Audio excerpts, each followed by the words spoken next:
Hey guys, Nova Joe again. This time here with a review for Transformers Devastation on the Xbox One.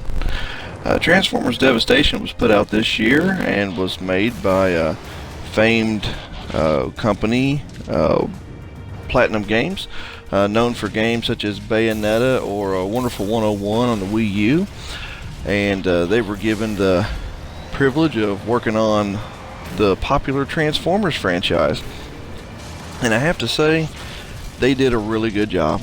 On this game. It's not everything I hoped it would be, but in a lot of ways, it was what us fans of the original G1 Transformers have wanted. So let's start off with the positives here. We get to play as Optimus Prime, Bumblebee, Sideswipe, Wheeljack, and Grimlock, all of which have the ability to be leveled up, with the ability to get new guns for them and new melee weapons. And let's just start off with the melee. Pandemic is just the company to go to if you're wanting to make a game that has melee combat. They understand melee combat. They understand how it works. They understand how to implement it. And when you're looking at Transformers, you might be thinking, how are we going to implement real decent in-depth melee combat? Well, as you're seeing on the screen here, they have incorporated it very well, along with the range combat using the weaponry. As you can see here, Optimus Prime is effortlessly transforming from trailer rig, doing range combat while in his tractor trailer form, and then effortlessly transforming into his robot form, doing melee combat and taking them out. You can switch between both with just the press of a button, and it moves very smoothly. That is one of the huge positives of this game, is the combat. It's near flawless. It does take some time getting used to, so if you're looking for a button masher, it has some of that, but I'll tell you, you're not going to get the full experience if all you do is just run around hitting one button the whole time.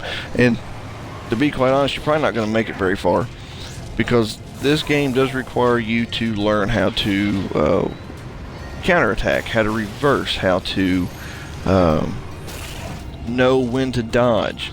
And it all, once you get the hang of it, it all moves smoothly. Some of the negatives I want to point out here is that you're seeing it right now on the screen. It kind of takes me out of the combat. Like that little orb right there, and that one. They're scattered throughout the levels, and it kind of makes it feel kind of like a mini game sometimes, like you're playing Collect the Orb.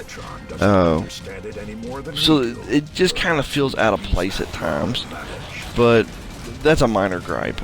My other minor gripe is the fact that some of the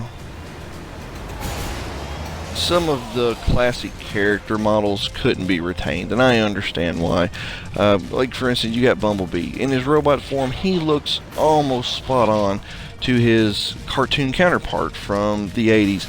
However, for those of you who have watched the old cartoon, and I'm sure that many of you who are watching this review have seen the old cartoon, you know he was a VW Beetle. Well, obviously they don't have the licensing for the VW, so they had to change it up a little bit. Megatron. Oh, he was iconic in the cartoon. He was a Walther. I think it was a Walther. Excuse me, guys. Correct me if I'm wrong, but I think it was a Walther type pistol. Well, he's not a pistol at all in this. He is a tank, more along the lines of his G2 transformation part. He still resembles his original robot form from the series, but when he transforms, it's a tank.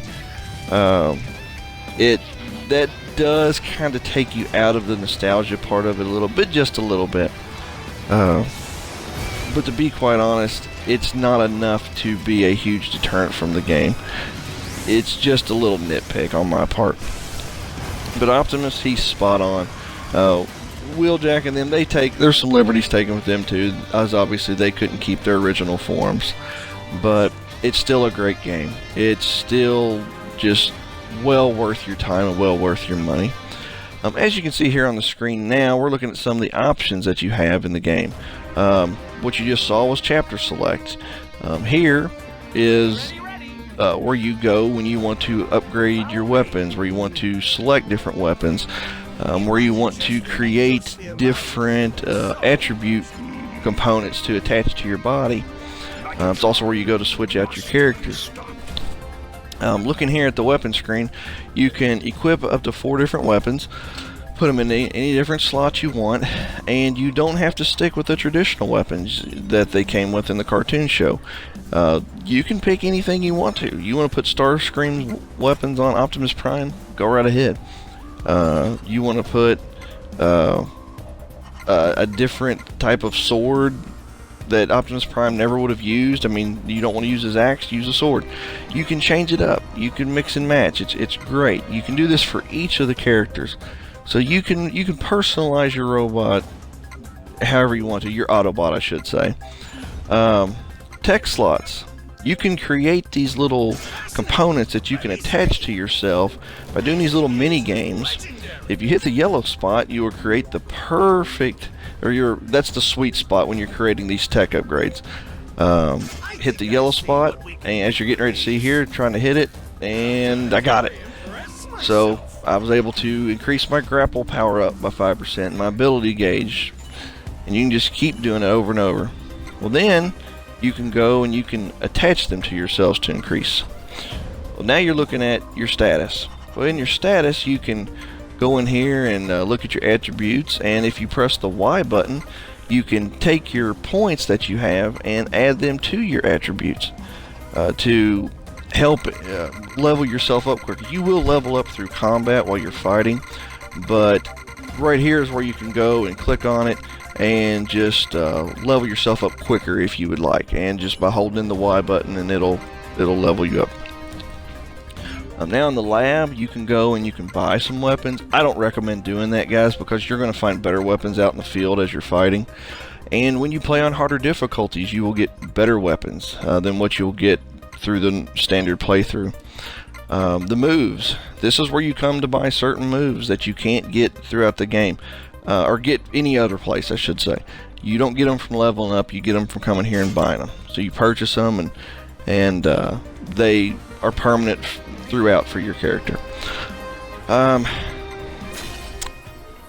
This game is like watching a Saturday morning cartoon.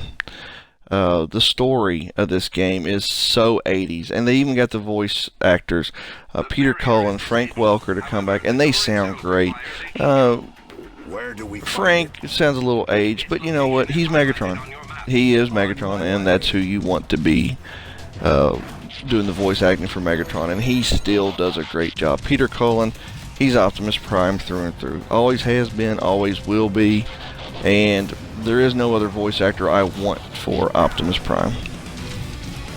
Also in this game, as you're playing through, you're going to see many of the iconic characters that you've seen throughout the cartoons. You've got Megatron, you've got Starscream, you've got Soundwave, and many of them are bosses, the Insecticons. But I'm not going to show all that stuff here. I want to say that for those of you who have not played this game yet, so that you can discover them for yourselves. But as you're seeing here, Optimus Prime's running around and collecting these orbs, which, like I said, I don't like. But that's the only part that detracts from the game, in my opinion. The sheer nostalgia, the combat, how in control you feel of your character is excellent in this game.